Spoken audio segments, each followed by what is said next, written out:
দেখলে সেলিনা, বলেছিলাম না কি বিশাল বাড়ি। শহরের ওই ইঁদুরের গর্তের দামে আস্ত একটা রাজমহল কিনে ফেললাম। ছাদগুলো দেখেছো কত উঁচু। রাজমহল ঠিকই, কিন্তু বড্ড পুরনো আর ভুতুড়ে। কেমন একটা স্যাঁতসেঁতে পুরনো গন্ধ নাকে আসছে। চারদিকে তাকালে কেমন গা ছমছম করে। ওয়াও, বাবা এটা অসাধারণ। আমি তো এই বাড়িতে হারিয়েই যাব। আচ্ছা বাবা, ওই কোণার ঘরটা অমন করে তালা দেওয়া কেন? ওটাতে কি আছে? ওটা হয়তো স্টোর রুম হবে বাবা। পুরনো জমিদারের কত জিনিসপত্র থাকতো। জালাল মিয়াকে জিজ্ঞেস করলে জানা যাবে। এখন এসব ছাড়ো, আগে জিনিসপত্রগুলো ঠিকঠাক মতো ভেতরে আনা দরকার। যে লোকগুলো মালপত্র দিয়ে গেল ওরা কেমন অদ্ভুতভাবে আমাদের দিকে তাকাচ্ছিল। ফিস ফিস করে কি যেন বলছিল। মনে হচ্ছিল আমরা কোনো ভুল জায়গায় এসে পড়েছি। আরে ধুর, গ্রামের মানুষ তো। এত বড় পুরনো বাড়ি নিয়ে ওদের নানা রকম কল্পকাহিনী থাকে। তুমি এসবে কান দিও না তো। তুমি বরং রান্নাঘরের দিকটা একটু দেখো, গোছানোর ব্যবস্থা করো। আমি আর রাতুল বাকি ঘরগুলো একবার ঘুরে দেখি। আমার একদম ভালো লাগছে না আনিস। সত্যি বলছি, মনে হচ্ছে এই বাড়ির দেয়ালগুলো পর্যন্ত আমাদের দিকে তাকিয়ে আছে। কেমন একটা অস্বস্তি হচ্ছে। তুমি সবসময় একটু বেশিই ভাবো সেলিনা। কয়েকটা দিন যাক, দেখবে সব ছয়ে গেছে। এই বিশাল বারান্দায় বসে চা খাওয়ার মজাই আলাদা হবে। চলো রাতুল, দোতলাটা দেখে আসি। আমাদের শোবার ঘর কোনটা হবে ঠিক করতে হবে তো। হ্যাঁ বাবা চলো, সবচেয়ে বড় ঘরটা কিন্তু আমার।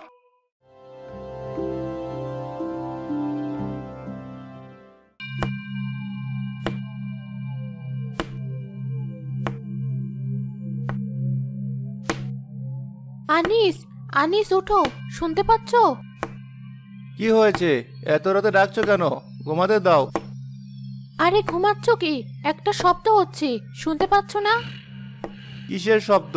আমি তো মশা প্যান প্যান করা ছাড়া আর কিছুই শুনতে পাচ্ছি না। তুমি নিশ্চয়ই স্বপ্ন দেখেছো। স্বপ্ন নয়, চুপ করে কান পেতে শুনো তো একবার। অনেকক্ষণ ধরে হচ্ছে। আচ্ছা আচ্ছা, শুনছি। কই, কিছু তো নেই। নিচতলা থেকে একটা স্পষ্ট শব্দ ভেসে আসে। এক মিনিট, এটা কিসের শব্দ? এবার শুনেছো? ঠিক আমাদের ঘরের নিচের মেঝে থেকে আসছে। বাবা, মা, তোমরাও জেগে আছো? শব্দটা শুনেছো? তুইও শুনতে পেয়েছিস? তোর তো খুব ঘুম। এই সব থেকে ঘুমানো যায় বাবা? মনে হচ্ছে কেউ যেন নিচতলার মেঝেতে হাতুড়ি দিয়ে আস্তে আস্তে বাড়ি মারছে। এত রাতে কে হাতুড়ি পেটাবে? পাগল নাকি? দাঁড়াও, আমি টর্চ নিয়ে দেখে আসছি। না না, খবরদার। এখন একা একা নিচে যাওয়ার কোনো দরকার নেই। আমার খুব ভয় করছে। যদি কোনো চোর ডাকাত হয়। চোর ডাকাত হলে তো এতক্ষণে ঘরের জিনিসপত্র ভাঙার শব্দ আসতো। এটা অন্য কিছু। হয়তো কোনো ইঁদুর কাঠের পাটাতনে লাফাচ্ছে। পুরনো বাড়ি, এসব হতেই পারে। বাবা, এটা ইঁদুরের শব্দ নয়। ইঁদুরের শব্দ এমন নির্দিষ্ট ছন্দে হয় না। এটা ঠিক যেন কেউ ইচ্ছে করে করছে। টক টক টক। আচ্ছা, চল তো বাপ বেটা মিলে দেখে আসি কিসের এত সাহস। সেলিনা, তুমি ভয় পেও না, আমরা আসছি। না, আমি একাই ঘরে থাকবো না। আমিও তোমাদের সাথে যাব।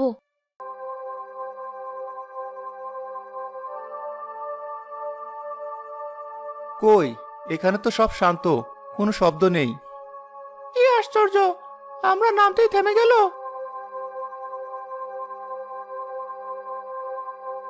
দেখো, আমার মনে হচ্ছে ঠিক এই জায়গাটা থেকে শব্দটা আসছিল।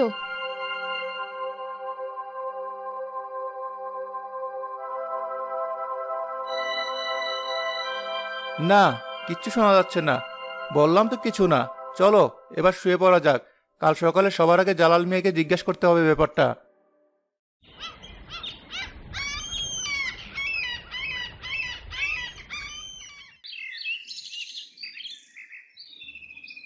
জালাল মিয়া, এদিকে আসুন তো। একটা কথা ছিল।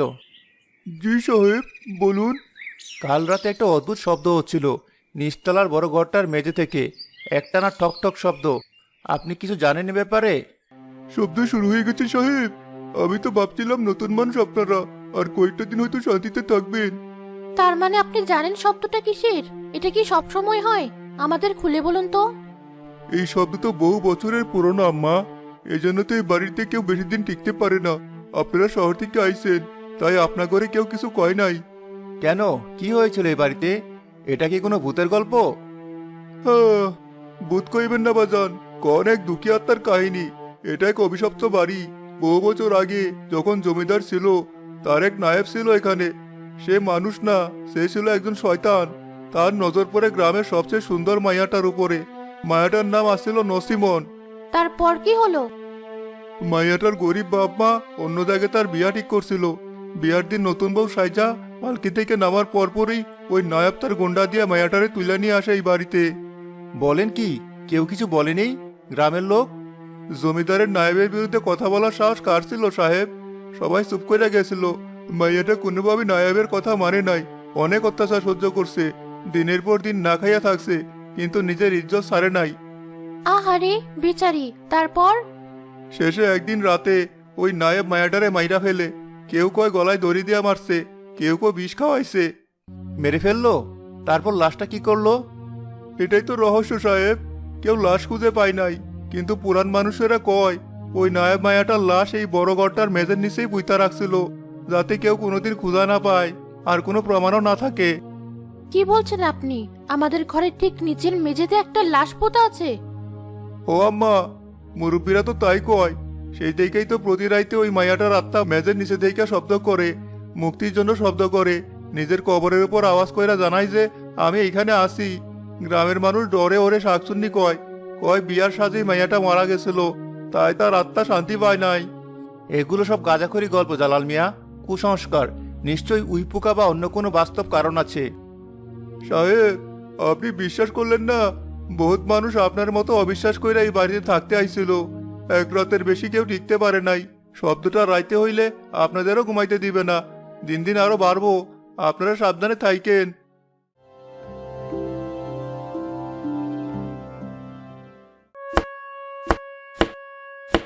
আনিস, আমি আর পারছি না, আমার মাথা ছিঁড়ে যাচ্ছে। এই শব্দটা বন্ধ করো। আমি কিভাবে বন্ধ করব?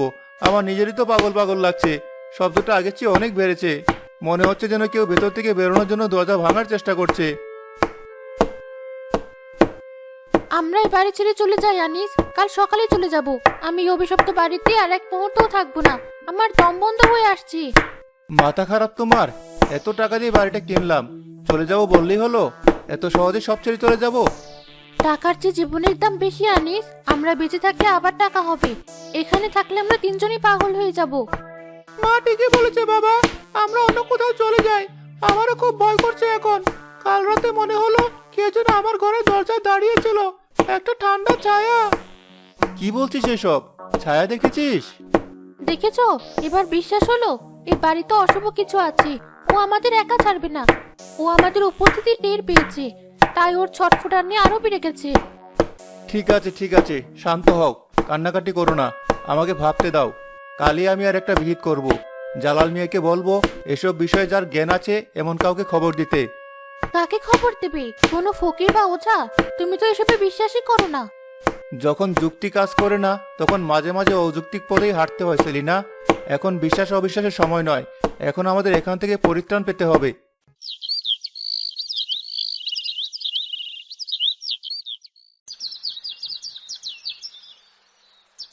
সাহেব, ইনি ফরিদ ফকির। এই তল্লাটে ওনার মতো জ্ঞানী আর পরহেজগার মানুষ আর নাই। উনি যা বলার বলবেন। আসসালামু আলাইকুম। আপনি কি ফরিদ ফকির? ওয়ালাইকুম আসসালাম। জি বাবা, জালাল আমার কাছে গিয়েছিল, সব শুনলাম। আপনারা খুব বিপদে আছেন।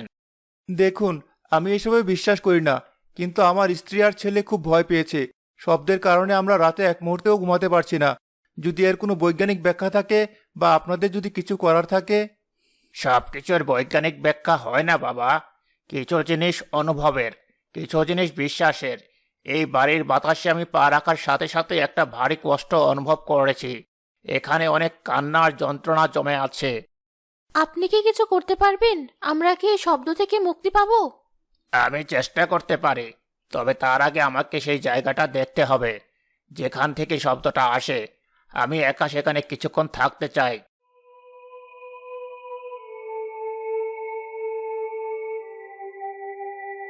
হ্যাঁ, ঠিক এখানে মাটির অনেক নিচে একটা ঠান্ডা স্রোত আমি অনুভব করতে পারছি।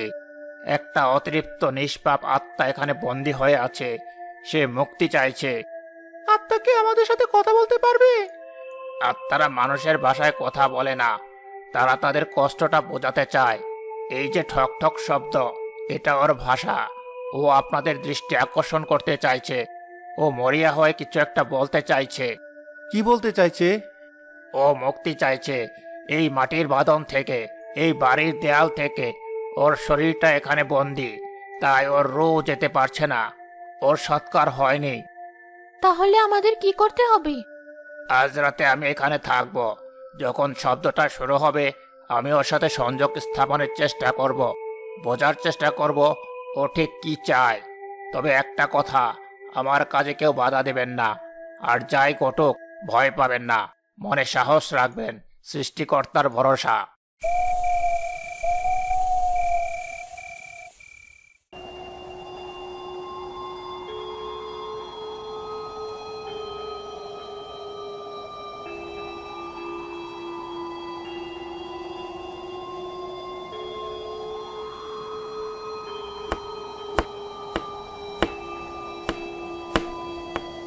এসেছে অনেক কষ্ট, অনেক যন্ত্রণা। ওর কান্নায় আমার বুকটা ফেটে যাচ্ছে। কি বলছেন উনি? আমার গা কাঁপছে। চুপ, একদম চুপ, শুনতে দাও। এ তুমি মা, কি চাও? কেন এত কষ্ট দিচ্ছ নিজেকে আর এই বাড়ির মানুষদের? ভয় পেও না, আমরা তোমার শত্রু নই। ঠক ঠক শব্দটা হঠাৎ থেমে যায়। একটা হিমশীতল বাতাস পুরো ঘর দিয়ে বয়ে যায়। মোমবাতিটাও দপ করে নিভে যায়। আলো নিভে গেছে। শান্ত হও, কিচ্ছু হয়নি। রাতুল, টর্চটা জ্বালা। না, আলো জ্বালানোর দরকার নেই। ও ভয় পাচ্ছে, ও কথা বলতে চাইছে। অন্ধকারেই থাকতে দিন। বলো মা, ভয় পেও না, আমরা তোমার ক্ষতি করতে আসিনি। আমরা তোমাকে সাহায্য করতে চাই। তোমার কি হয়েছে আমাদেরকে বলো। ঠক ঠক শব্দটা আবার শুরু হয়, কিন্তু এবার খুব ধীরে ধীরে, যেন কোনো সংকেত দিচ্ছে।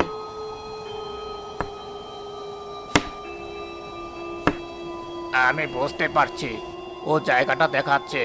ও বলছে আমি এখানে, আমাকে বের করো। ওর দেহটা ঠিক এই মেজের নিচেই আছে।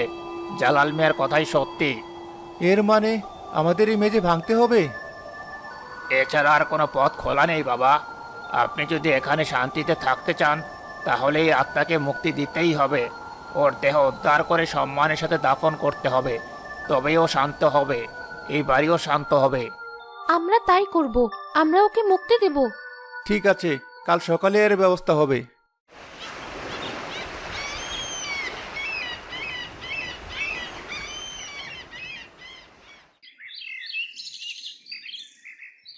জালাল মিয়া, লোক ঠিক হয়েছে?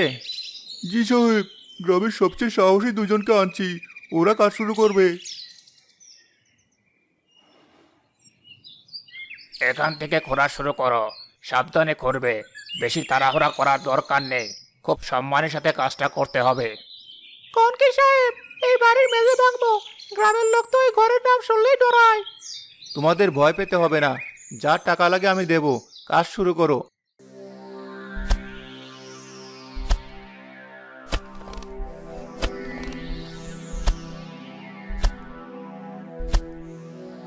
আমার বুকটা কেমন ধড়ফড় করছে। কি বেরোবে কি জানে। ভয় পাইয়েন না আম্মা, যা হইতেছে ভালোর জন্যই হইতাছে। ওই দুঃখী মাইয়াটা আজই মুক্তি পাইব। সাহেব, নিচে কিছু একটাতে বাড়ি লাগছে, শক্ত মতো পাথর মনে হইতাছে। না, ওটা পাথর নয়।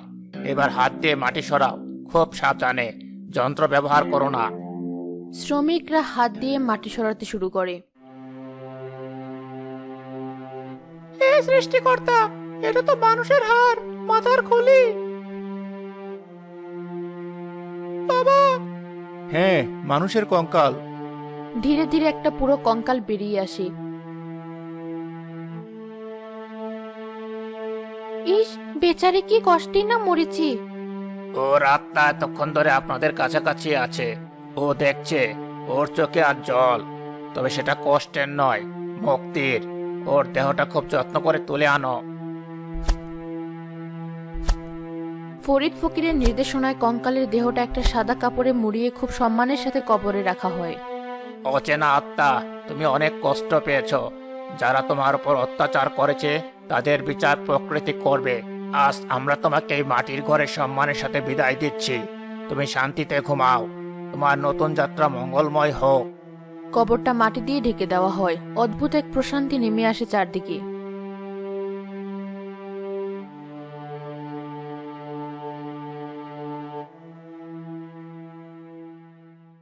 আপনাকে কি বলে যে ধন্যবাদ দেবো বুঝতে পারছি না। আপনি না থাকলে আমরা হয়তো পাগল হয়ে যেতাম বা বাড়ি ছেড়ে পালাতাম। ধন্যবাদ আমাকে নয়, সৃষ্টিকর্তাকে দিন। আমি তো শুধু ওসিলা।